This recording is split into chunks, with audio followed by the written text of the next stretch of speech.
Estamos en el estudio con el director del Observatorio Internacional de la Universidad de Finisterre, Alberto Rojas. Alberto, bienvenido, muy buenas noches. Hola, muy buenas noches. Vamos a explicar aquí, Alberto, un poco la gráfica que revisamos al comienzo del noticiero, que tiene que ver con un poco cómo se ha ido desarrollando estas 72 horas de conflicto. Los puntos rojos son todas las explosiones reportadas en áreas, también en las zonas café, son las zonas ya ocupadas por tropas rusas, por ejemplo, muy cercanas a la capital Kiev. ¿Qué hemos visto sobre todo en las últimas horas? Hay negociaciones, parece que, y hemos tenido informaciones de los últimos minutos, se han reportado nuevos ataques, se reanudan los bombardeos. ¿Cómo ha sido este devenir, sobre todo en las últimas horas, Alberto? La verdad es que hemos tenido una mezcla de situaciones que es importante seguir. En primer lugar, estamos en el tercer día de esta ofensiva militar. Y desde un comienzo se habló de la enorme superioridad militar rusa frente a las fuerzas militares ucranianas. Por lo tanto, era esperable un avance mucho más rápido, un avance también mucho más demoledor. Y estamos en el tercer día y la capital, que es un blanco sumamente importante en términos políticos y simbólicos, todavía no cae en manos de Rusia.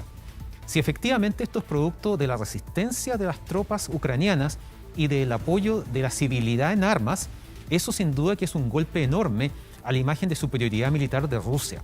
Y frente a eso, el peligro es que Vladimir Putin envíe más tropas para acelerar este proceso, o un ataque mucho más demoledor sobre la capital y otros flancos de Ucrania de lo que hemos visto hasta el minuto. En ese marco, hemos visto una situación de opiniones y versiones encontradas acerca de negociaciones. Por una parte, Rusia dijo que había propuesto entrar en ese proceso y que Ucrania lo había rechazado. Y por su parte, Ucrania dice que ellos nunca han negado la opción de sentarse a conversar con ellos.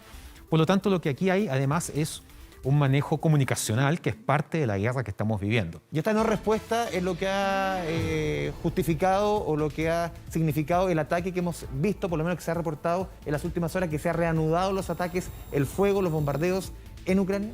Precisamente, esa ha sido la respuesta. Rusia dice que como Ucrania no aceptó, aumentamos y seguimos con esta operación después de esta pequeña aparente pausa.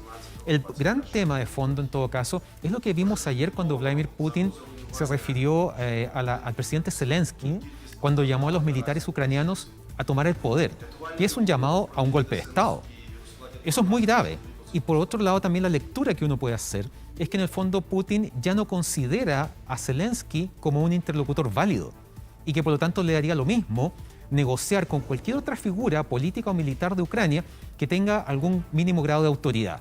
Eso significa que Zelensky para Putin es cada vez menos relevante. Sí, hemos visto también, Alberto, que las medidas económicas, las sanciones, no han tenido mucho efecto disuasivo en Vladimir Putin. Lo que se ha comentado es que hasta estos minutos hay mayor unanimidad respecto a excluir a Rusia del sistema SWIFT. ¿Qué es el sistema SWIFT? Es un sistema de comunicación interbancario de 11.000 entidades financieras alrededor del mundo, en 200 países, que funciona en Bélgica.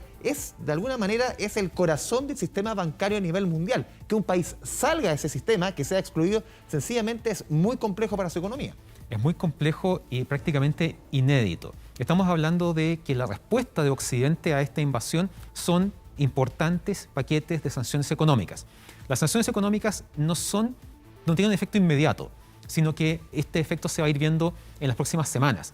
Sin embargo, sacar a Rusia del sistema SWIFT es sin duda desconectarlo del sistema bancario mundial, con todo el impacto que eso significa para el comercio y las transacciones. Es un tema inédito, insisto, y frente al cual ya se ha logrado que Occidente se haya alineado. Alemania, por ejemplo, era muy reacia, sobre todo por los efectos que podría tener de muchas empresas que están muy relacionadas, por ejemplo, con el gas ruso. Precisamente, Alemania, Italia era otro país que también se había resistido a esto, pero que finalmente han estado alineándose con esta posición y que muchos medios hablan de que esto es como una especie de botón nuclear económico. En ningún país había tenido o enfrentado este tipo de sanciones. Pero esta exclusión puede ser un elemento que sí pueda disuadir, ¿crees tú, a Vladimir Putin? Disuadir no estoy seguro, pero sí es que efectivamente va a generar un golpe, una reacción mucho más inmediata que los otros paquetes de sanciones económicas que ha enfrentado y que está por enfrentar. Vamos a revisar otro punto, vamos a ver en la siguiente gráfica datos que son bien decisores, tienen relación con la OTAN.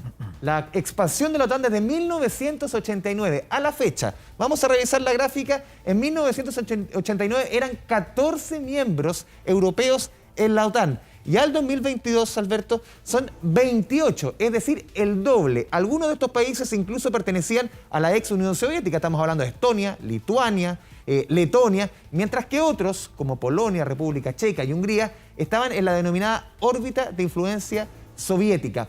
Pero ahora hubo una seria advertencia de Moscú a dos países de la esfera occidental que no pertenecen a la OTAN, estamos hablando de Suecia y Finlandia, que están aquí pintados de verde, estamos en este sector, Suecia y Finlandia, claro, justamente que están en negociaciones, en acercamientos para sumarse a la OTAN. Y ahí recibieron la reprimenda, la amenaza de Vladimir Putin si es que se suman a la OTAN. ¿Qué significa esta amenaza? ¿Qué podemos esperar de esta amenaza, Alberto? Bueno, en el caso de Suecia y Finlandia son países que durante décadas han defendido su independencia o su neutralidad en este contexto. Efectivamente, ambos son parte de la Unión Europea desde 1995, pero no de la OTAN. El punto es que esta acción militar rusa en contra de Ucrania ha encendido las luces rojas en muchos países que no son parte de la OTAN y que ven una amenaza real de que en algún minuto, eventualmente, Rusia pudiera intentar acciones militares contra ellos. Sobre todo Finlandia, que a lo largo del siglo XX ha tenido momentos de guerra con la Unión Soviética, llegó a perder el 10% de su territorio en algún minuto y tiene en su inconsciente colectivo el recuerdo de eso, una amenaza real. El punto es que esto genera una serie de efectos. Si Finlandia y Suecia, tratando de evitar una eventual amenaza rusa, se acercan a la OTAN, van a generar una reacción por parte de Putin, que podría concretarse antes de que llegasen a entrar a la OTAN. Entrar a la OTAN no es un proceso rápido, no es un proceso fácil. Pero estamos hablando de países que también pertenecen, por ejemplo, a la Unión Europea, ¿no? Pertenecen a la Unión Europea, sin duda. Pero hay que recordar que son organismos totalmente paralelos. Una organización política, económica como la Unión Europea y una alianza militar. Y los países que forman parte de la Unión Europea no necesariamente son los mismos que están en la OTAN.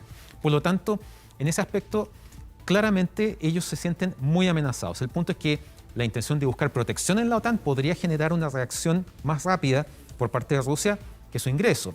Y esa amenaza a estos dos países es una amenaza también a otros actores, como por ejemplo Georgia, que es otra república que Rusia permanentemente ha estado mirando con interés en términos de evitar que se acerque aún más a Occidente. Alberto Rojas, te agradecemos este espacio, este diálogo aquí en el Estudio Central de 24 Horas. Gracias por la invitación. Buenas noches.